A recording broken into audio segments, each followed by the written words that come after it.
There are moments in history when images alone should be enough to rattle the conscience of the world. Emaciated children, hollow-eyed and skeletal, dying in the arms of mothers too malnourished to produce milk. These are not rare anomalies in Gaza today, they are the new ghastly norm. In northern Gaza's Shifa hospital, the director speaks of infants arriving as just skin and bones, their organs failing, their lives ending in whimpers rather than cries. Mothers sob not for lack of money, but for lack of anything to buy. Medical staff themselves are collapsing, administered drips just to remain upright. The horror is total. At least 111 people have died from starvation in Gaza during this conflict, 80 of them children, 10 in the past 24 hours. The UN confirms that 1,000 Palestinians have been killed while attempting to retrieve aid, often from sites coordinated by the US-backed Gaza Humanitarian Foundation. Food distribution points, once safe zones in humanitarian war zones, have become target zones, shelled, strafed and overseen by snipers. The average amount of aid entering Gaza each day, just 28 trucks, is a tiny fraction of the 500 truck daily average before the war. Hospitals are beyond capacity, with makeshift ICUs running at 200% occupancy and healthcare staff fainting from hunger while treating patients. This is, in the words of the UN Secretary General, a horror show. The World Health Organization is even more blunt. This is a man-made mass starvation. Now contrast this with the tone of the Israeli government spokesperson, David Mensa. In a combative interview, he didn't express sorrow for the dying children, nor acknowledge the scenes of people killed while queuing for flour. Instead, we were treated to blame, bluster and theatrical indignation. There is no famine in Gaza, he claimed. There is a famine of truth.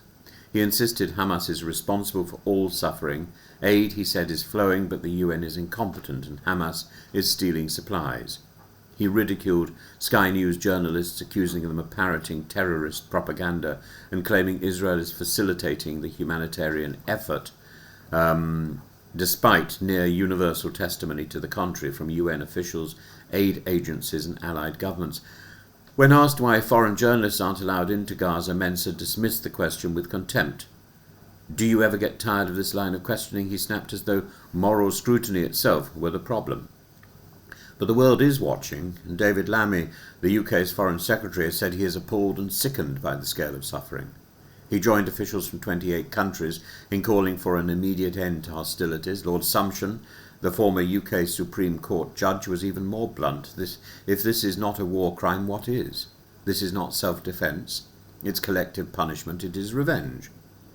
UN officials have called the Gaza Humanitarian Foundation sites death traps. Doctors Without Borders, Amnesty and over 100 humanitarian agencies say aid is being blocked by Israel's policy. Tedros Ghebreyesus of the WHO states unequivocally the famine is caused by blockade. Whatever your politics, no one can rationalize the intentional starvation of children and of civilians. To say Hamas started the war is not a justification for this.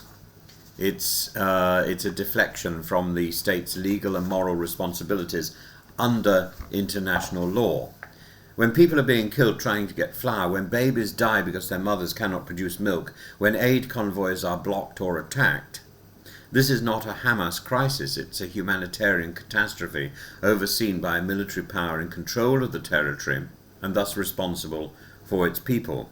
The argument that Hamas steals aid doesn't explain why Western-backed aid groups are denied access, why doctors are starving, or why journalists are fainting from hunger. The Israeli ambassador's message is simple: deny, distract, discredit. But the bodies of starving children are not talking points; they are dying in broad daylight, in full view of a watching world. The hunger in Gaza is real, and it's not just physical. It's a hunger for dignity, for recognition, for life without siege. It's also a hunger that will haunt those who allowed it to unfold, not just in Israel, but in every capital that offered weapons instead of warnings, silence instead of scrutiny. A famine that is spoken of in the future tense, we warned this would happen, is a failure, not a prediction, but of basic humanity. Gaza is starving, and we are being asked to debate semantics. History will not be kind, nor should it. And we have to remember that this is an event which has interesting parallels in Iraq and Afghanistan. I think a parallel needs to be drawn between Israel's response, the righteous indignation of Israel, the determination for self-defense after the horrors of the 7th of October have turned into vengeance.